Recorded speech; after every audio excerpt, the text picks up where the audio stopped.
বাংলাদেশ জাতীয়তাবাদী দল তথা বিএনপির কেন্দ্রীয় নির্দেশ মোতাবেক আমরা মুন্সিগঞ্জ জেলা বিএনপির সংগ্রামী সদস্য সচিব এবং মুন্সিগঞ্জ সদর উপজেলা বিএনপির সংগ্রামী সভাপতি জননন্দিত নেতা জনাব মহিউদ্দিন সাহেবের নির্দেশক্রমে আমরা আসছি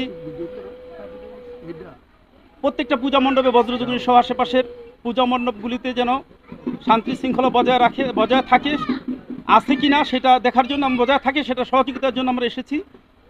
এই দেশ প্রকৃতপক্ষে সকল ধর্মবর্ণের হিন্দু মুসলিম বৌদ্ধ খ্রিস্টান সকলের ধর্মীয় স্বাধীনতা যুগ যুগ ধরে বজায় আছে, সেটা থাকবে ইনশাল্লাহ। সকলের ধর্ম যার যার ধর্মীয় স্বাধীনতা পালন করবে, সে অংশ হিসাবে আপনারা হিন্দু ভাইয়েরা তাদের ধর্মীয় স্বাধীনতা পালন করছেন, এতে কোনো প্রকার বিঘ্ন ঘটেনি এ পর্যন্ত। আমরা আশা করব কোনো প্রকার বিঘ্ন ঘটবে না। আমরা আপনার শান্তি শৃঙ্খলার জন্য আপনাদের ধর্মীয় স্বাধীনতা পালন করতে পারে নির্বিঘ্নে, যাতে আপনাদের পাশে থাকবো। আমরা সর্বক্ষণ আছি, আমরা বিএনপি এবং জনগণের দল, জনগণকে নিয়ে আপনাদের পাশে থাকবো ইনশাল্লাহ সবসময়।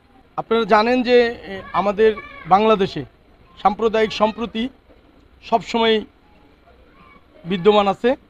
আমরা বজ্রযোগিনী ইউনিয়নে ইতিপূর্বে কখনোই এই সাম্প্রদায়িক সম্প্রীতিটা বিনষ্ট হয় নাই। সম্পর্ক ধর্মবর্ণ নির্বিশেষে সকলের সম্পর্ক খুব ভালো। বাংলাদেশের আগামীর ভবিষ্যৎ তারেক রহমানের নির্দেশে এবং জেলা বিএনপির সংগ্রামী সদস্য সচিব ওনার তত্ত্বাবধানে আপনারা দেখবেন যে বিএনপির প্রত্যেকটি অঙ্গ সংগঠনের নেতাকর্মী আমরা সর্বক্ষণ এই আমাদের সনাতন ধর্মাবলম্বীদের সাথে যোগাযোগ রক্ষা করে আছে এবং তাদের শান্তিপূর্ণভাবে তাদের এই দুর্গাপূজা, তাদের যেহেতু ধর্মীয় সবচেয়ে বড় উৎসব, সেটা যাতে ঠিকমতো পালন করতে পারে সেই জন্য তাদের নিরাপত্তার দায়িত্বে আমরা আছি। নিরাপত্তার দায়িত্বে আইনশৃঙ্খলা বাহিনী আছে। আমরা সকলেই পারস্পরিক সম্পর্কের ভিত্তিতেই তাদের এই পূজাটা উদযাপন করার জন্য সহায়তা করছি এবং ওনারাও এই পূজা উদযাপন করে খুশি। এবং পার্শ্ববর্তী দেশে অবস্থানরত একটা বিশেষ দলের পলাতক বাহিনী এই বাংলাদেশে অস্থিতিশীল পরিস্থিতি সৃষ্টি করার চেষ্টা করছে এবং এগুলোর শিখণ্ডী হিসাবে তারা আমাদের এই যে সনাতন ধর্মাবলম্বীদের এই ব্যবহার করে তাদের পূজা অর্চনা সম্পত্তি ইতিপূর্বে তারা তাদের নাম বিক্রি করে, এই হিন্দু ভাইদের নাম বিক্রি করে তারা রাজনীতি করে এবং তাদের সবচেয়ে বড় ক্ষতি তাদের আমলেই হয়।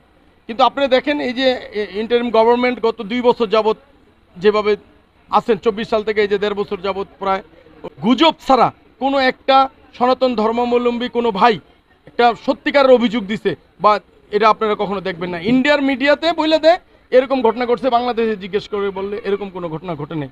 আমরা জাতীয়তাবাদী দল এবং আমাদের সাথে যারা আছেন ওই তথাকথিত একটি দল ব্যতীত বাংলাদেশের অস্তিত্বে বিশ্বাস করে এই দলগুলো, ধর্মে বিশ্বাস করে এই দলগুলো আমরা একত্রিতভাবে বাংলাদেশকে আগামী সুন্দর বাংলাদেশ গড়ার জন্য, গণতান্ত্রিক বাংলাদেশ গড়ার জন্য, অধিকারের বাংলাদেশ গড়ার জন্য, আইনের বাংলাদেশ গড়ার জন্য আমরা একত্রিত কাজ করে যাব।